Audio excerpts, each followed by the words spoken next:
What's good, Wagering World? It's your boy Five Star in Vegas, broadcasting live as always from beautiful Summerlin, Nevada, and here with my co-host, my guy, the only Sacramento Kings fan that I know. What's good, Spreader Steph? How are you today? Hey, pretty good. You guys got number 3. We are in at number 4. And of course, we're going to talk about the game last night, but let's talk about the lottery real quick because I'm really curious to see your thoughts on the potential prospects, actually, for both of our teams. So, Houston at 3. Who are you looking for there? And who would you recommend that the Kings pick at number 4?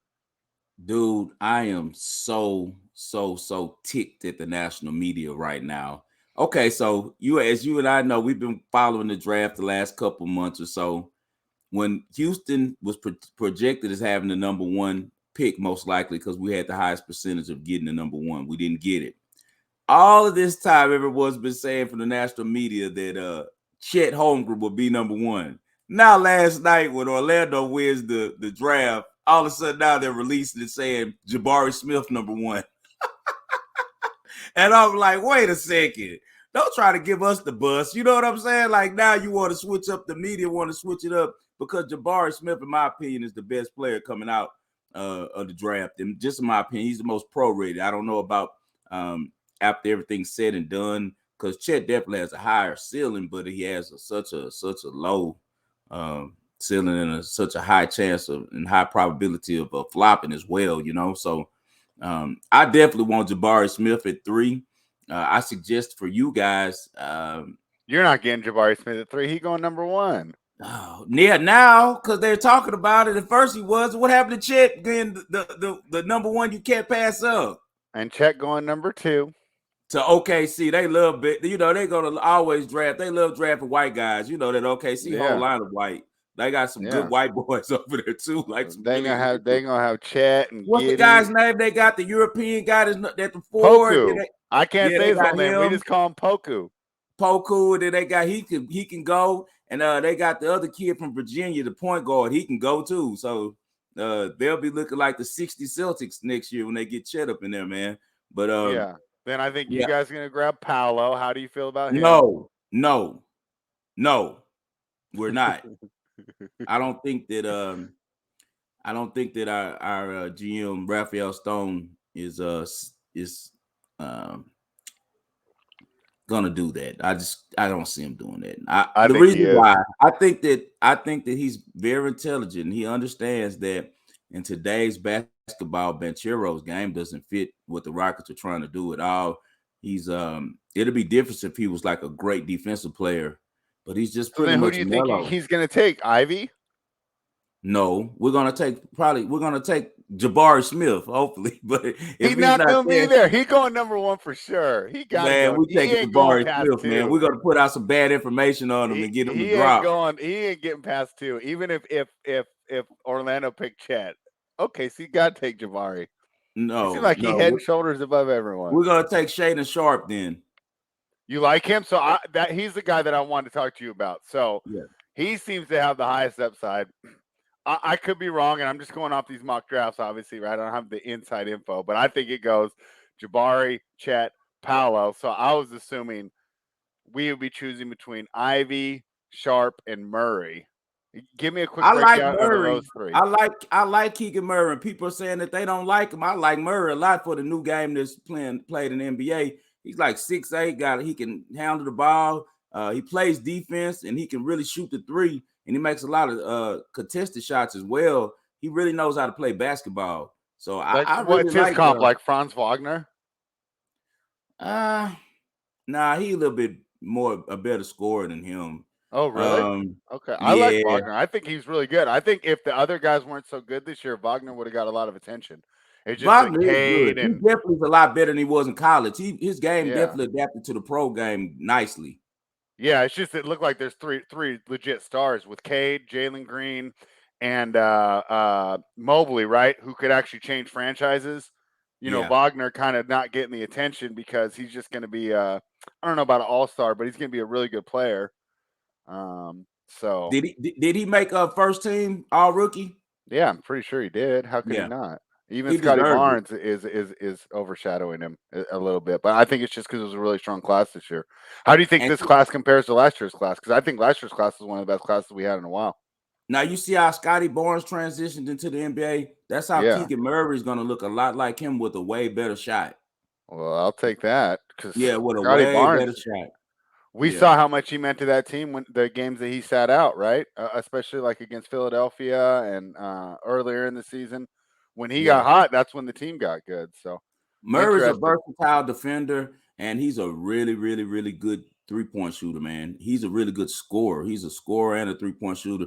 He gets looked over a lot because he's at Iowa. You know, there's not a lot of superstars come out of Iowa. Luka Garza was pretty good when he was there, and his game he's holding on in the league, but he He just hasn't. don't got the athleticism. Yeah, he don't have, but He this guy can't does. defend. He just Yeah, he I can't used because defend. I played him a couple times and I bet on the Pistons when everyone was out and he was in the lineup. And he all right on offense, but any NBA team just gonna pick him apart. It's like he's worse Feet than like cement. He got yeah, cement. he Yeah. makes Steven Adams look fast. Right. I agree. But you um guys are in a spot where you're right outside the three. It's three that they feel like can't miss, but I do not want Banchero. And I hope that I'm wrong. I hope that if we end up drafting him, he ends up being everything that Melo was when he originally hit the league, because that's my comp for him. I see him like another Melo, man. And I just don't see that type of game in the NBA right now. But he did lead his team to the Final Four. He was the clear leader of that Duke team, even as a freshman. Um, he definitely has a lot of moxie. He has a lot of confidence in himself.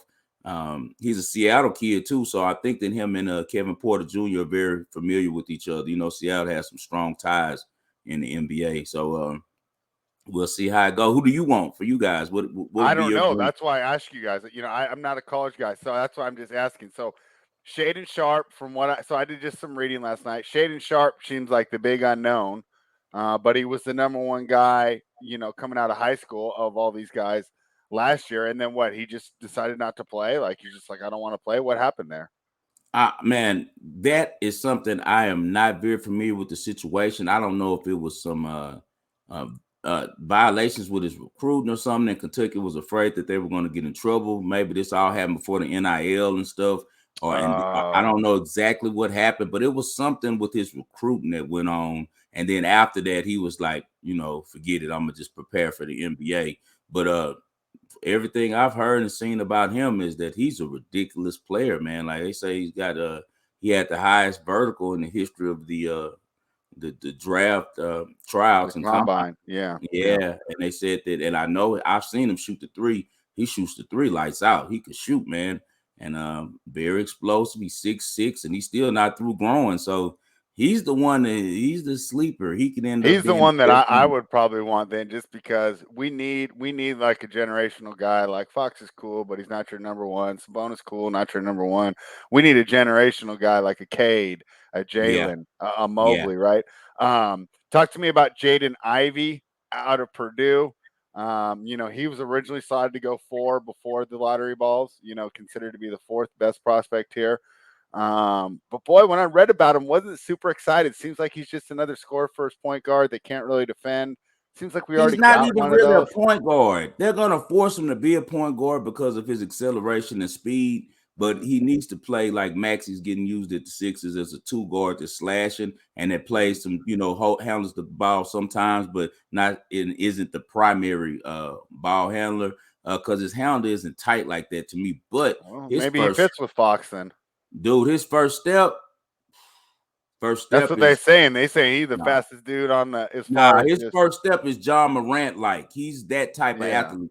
And he's a way better shooter than John Morant. He gets great elevation on his three. And to show you how he works, he started out his freshman year. He was the best player on the team then, but he was more of a slasher. And he only shot like 25% from the three-point line.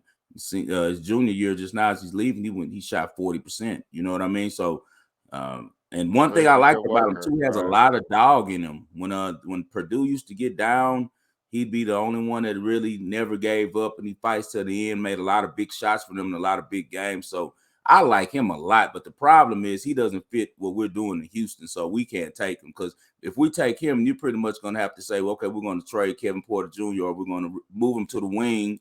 And then if we move him to the wing, we still have the same problem because Ivy, him, and Jalen Green are all the same player. They're two guards that they're going to try to force to become point guards. So that's why he's going to probably slide. You guys can't afford to draft another guard. That'll be like 3 straight years of drafting guards number one, for you guys. I wouldn't be surprised knowing your front office that you guys go draft some European person or something that we never heard of. I would not be surprised. My guess is because they want to win now, they take Murray. But from everything I read, I want Sharper Ivy. I want a guy that could really be an all-star. Ivy is who you guys should go to. You really should go with Ivy. Ivy and Mitchell is your backcourt and trade Fox. Oh, that's a nice future. I like Mitchell with Ivy for you guys a lot. And for us, let's just cross our fingers that somehow Jabari Smith falls to us. He's not falling. All right, man. Well, there we go. We'll have plenty of time to talk about this. When is the draft here? In 3 weeks to a month? Yeah. It's coming up. So we'll have plenty of time, and I'm sure we'll get all the rumors and all the smoke screens. But we'll be talking about it as we break down these NBA games. And we have one more to break down. Boy, in the first half, a little worried about that play. But like I said yesterday, they won game 6 on the road. What a great victory. Then they get a game 7. Tatum has such a fantastic performance, right? Then you got to turn around. You only got 1 day rest. Now you head down to Miami, a completely different team, not to mention a completely better coach, right? Because what happened? Spoelstra went out there. He threw his things out and said, hey, let's see what's working. Let's see what's not. Went back in, figured out what was working, and then implemented it to perfection. What was it, like a 22-2 run to start the third? Boston gets a little bit of a run back. They go on a 10-0 run. Spoelstra says, Jimmy, get back off the bench. Right? Yeah. Then they put Jimmy right back in. Nice control of the game. And I thought they did a good job of really not allowing Boston to gain that momentum to get back in, because sometimes you go, oh, you're down by 10, you're going to lose. Not really, because if you get it back to tied, it feels like you're going to win, right? If you can just get it back to tied, because all the momentum going that way and everything.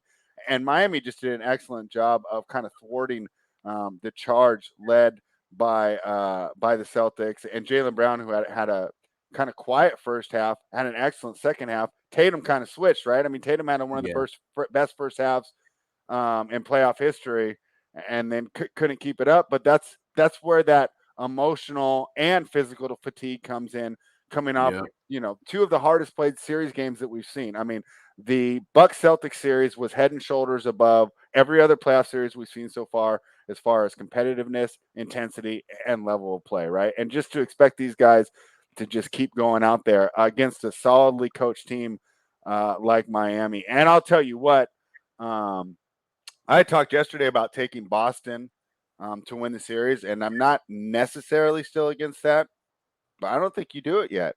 I think Miami's going to win game 2. Is Smart and Horford going to come back? Because that takes 2 really good defensive options there. And did you see the way Jimmy's just eating Peyton Pritchard up? I mean, every play. Hey, let me work against Pritchard. Pritchard. And he just shooting right over him from the elbow, right? Nice, easy jump shots. Pritchard can't even bother the shot at all. You need Marcus Smart out there. Peyton Pritchard cannot play more than 10 minutes a night if the Celtics are to have a chance. So if Horford and Smart aren't back, particularly Smart, I think, because that's the guy that they're going to put on Butler, right? Yeah. Miami's going to win game 2. I like the Celtics still for this series. I think, as you said, Tatum wore down in the second half. That's what happened. I was texting you during the whole game.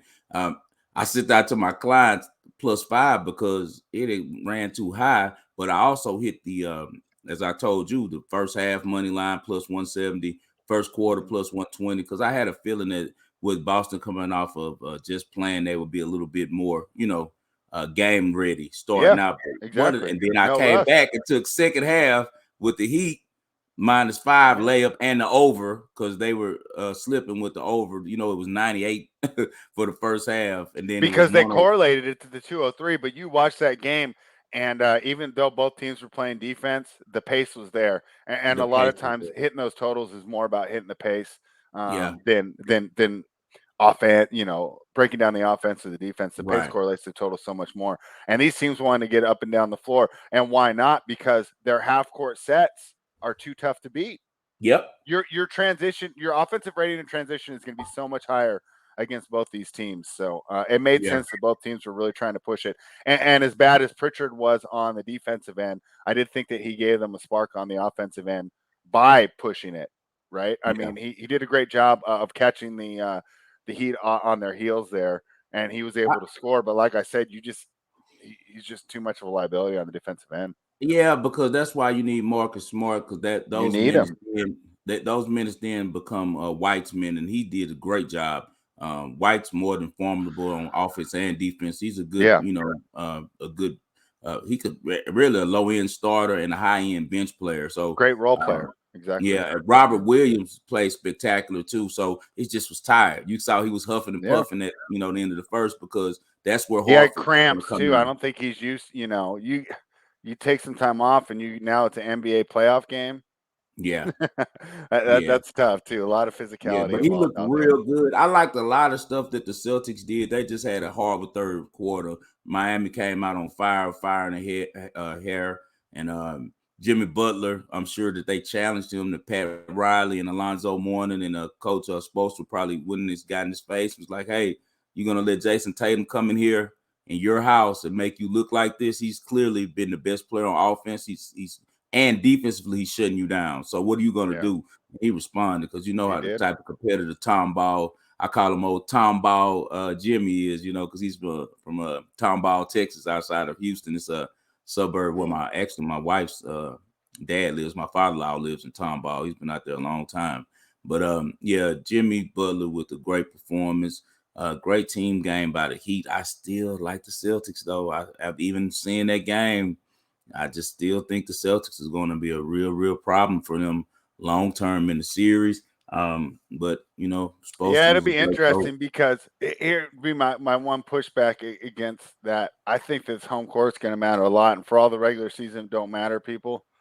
I think Game 7 being in Boston was huge for Boston against Milwaukee, and it could be that same way because, like I said, if there's no Marcus Smart back, I'm going to go right back to the Heat in Game 2. He'll play Um, next game. He could have played this game. They're being precautionary because they know this a long series. They thought they were going to be able to maybe steal a game like they did last series with White playing. Remember they well, they stole a still game. can. They go back 1-1. They're cool. Yeah, I mean, yeah. it's So almost a must win for Miami. Not a must win, but it means a lot more for Miami to win that game than for Boston. Boston wins Game 2. They heading home feeling great. So, yeah, yeah. All right. Let's jump into tonight. The Golden State Warriors hosting the Dallas Mavericks here. I think it's a little bit of a similar situation, 5-star, because same thing for Dallas, right? What a right. win in Game 6, and then the performance they put on in Game 7. One for the ages. Yeah, Um, yeah, I mean, to just absolutely embarrass that team here. yeah. But I think that the Golden State Warriors get a little bit underestimated, right? I mean, this team. I don't. I looked. I called it up. I should have saved it. But they're one of the few teams to win. I think they've won 21 series over like the past 10 years, and they're up there with like the great Lakers dynasties. The Sixers in the early 80s, right? I mean, um, all-time great teams. And I think that we're kind of putting that back here. And the one thing that's really that I'm loving here is all this idea that Luka is so much better than Steph. And I'm like, Yeah, okay. Because in this new age, we love to just crown these guys when they win a series, when they win a second round series, right? Steph got rings. And Steph, I mean, Steph's done this on the highest level, man. And I understand he is 34, and I understand going forward, right? You'd rather have Luka than Steph overall, but that's because of their ages. But I just think the idea that he's just going to be far and above the best player on the floor is just crazy to me, right? And then you look at the supporting cast. So even if I do grant you, okay, yeah, Luke is better than Steph, right? If I'm on the Warriors, my number 2 is better, my number 3 is better, my number 4 is better, right? I mean, they don't have a Draymond Green defensively; they can shut everyone down. Dorian Finney-Smith and Reggie Bullock are great defenders. Great defenders. Not trying to take anything away from them, but Draymond to me is an all-time defender. You'll see some Kevon Looney action tonight, and people will say, "Oh, whatever, he's not skilled." But we saw how that Phoenix could have punished them inside, and they didn't. Yeah. And this really is going to come down to a lot of their offseason. They had the matchup with DeAndre Ayton, and they failed to take advantage of it. Now, was it because of Ayton's attitude, or what, or Booker just wanted to be the man, or what? Not sure. But I think that Steve Kerr is going to be a little smarter than that here. So yeah, I really like the Warriors here. And hey, it could be the same spot. I mean, I'm not saying hey the Warriors are obviously going to win the series, but like I said, I think it's really hard to get up for these elimination game level games. You did 2 elimination games in a row, came through great in Dallas, then you went to Phoenix. Now you got to turn around, travel to San Francisco, and like I said, it's a completely different team because you don't have Steph and Clay are so much different than guarding Booker and Chris Paul. So much different. And the amount of energy that Steph requires you to expend to guard him, right? Chris Paul's fine, just working off the dribble, getting his little mid-range shot. Steph's going to run you through 5 screens of possession.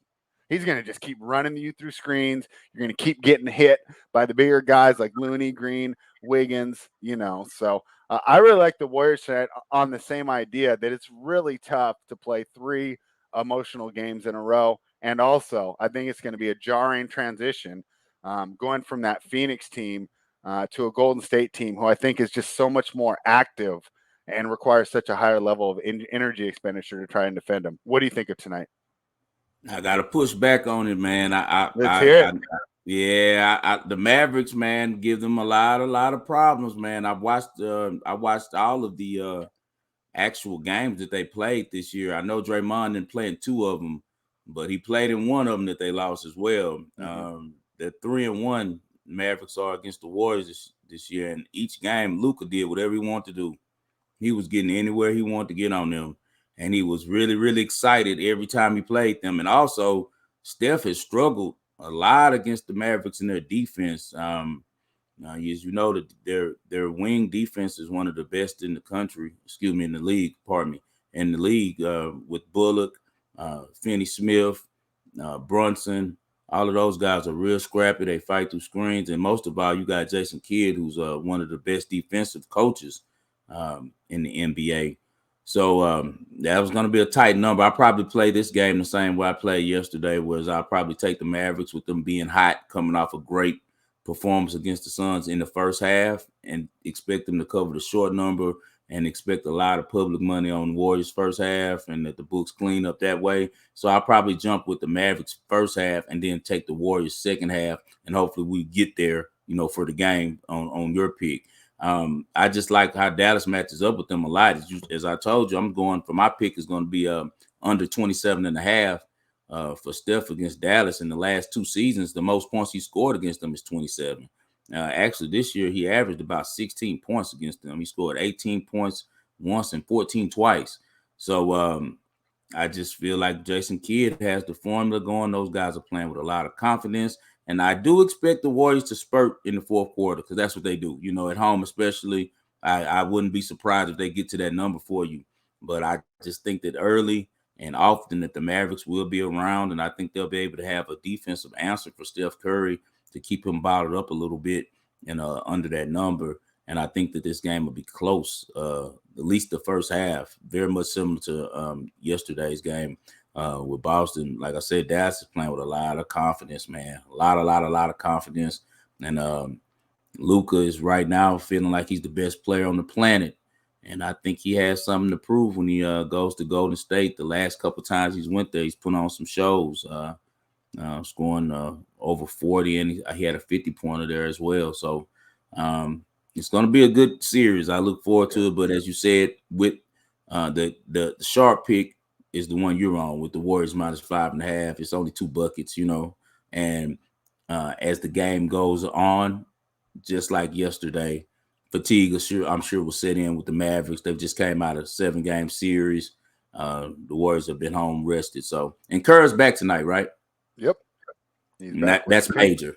Yeah, that's Yep. major. Steve Kerr's back tonight, so that's major. So they got the big guy back. So they have the right guy with the whiteboard tonight instead of your future coach in there making everything so close the whole game. So Steve Kerr be back. Yeah, but I do like Mavericks to be able to contain Steph Curry. I think that he has under 27.5, and Steph's a hard man for me to bet against on points because he can get them in flurries when you throwing those threes.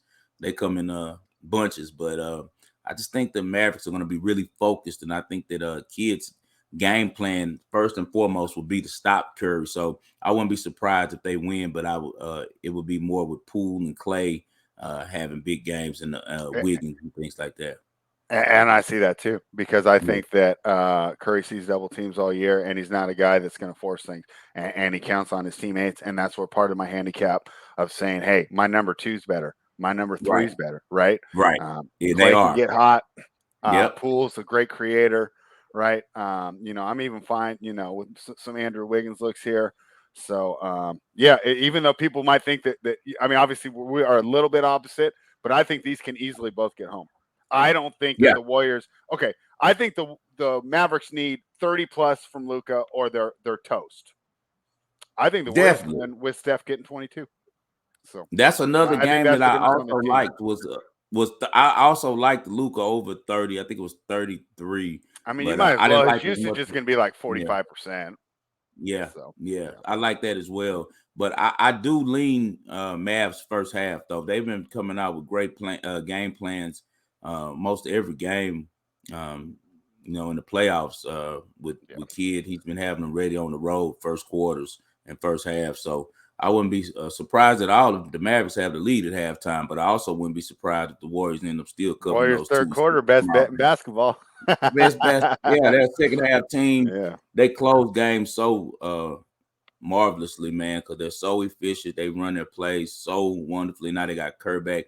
Kerr draws up some of the best plays to get 3-point looks you're gonna ever see in the NBA. So I'll be looking forward to watching that game tonight. I'm broadcasting today from my son's room. He always watches the spread, and my son Ian, and he always is like, why don't you ever do it in my room? So there you go. It looks today good. I decided It's nice. today I decided to go do it from his bunk bed. Well, hey, if we go 2-0 tonight, we're doing it from there tomorrow. Let him know. Yeah, that's right. So shout out Ian, man. I know he's gonna be tuning in when he get out of school. He always puts this on his TV in his room and watches us, man. And just he always is like, man, I like spread. So all right, good to hear. I like hearing that, man. Yeah, man. All right. Hey, man, we appreciate you guys tuning in. Another strong start, but us Hartford didn't play, so I guess I got to push on that. I wish they would have still paid me. Did go into 10.5, but we're gonna take it as a 1-0 start. Great call by Spread as always. Spread is a professional at this NBA. He's one of the best in the country. Been doing it a long time, so I always trust him when it comes to the NBA. And he says take the Warriors tonight -5.5, and I'm going with a prop. I'm saying that Steph Curry continues his trend against the Mavericks that he's had all season, and that's going under 27 points with the great defensive strategy by Jason Kidd to kind of just bottle him up a little bit. I mean, you can't stop Steph, but I think they make it a little difficult on him tonight, and the others end up having to get off.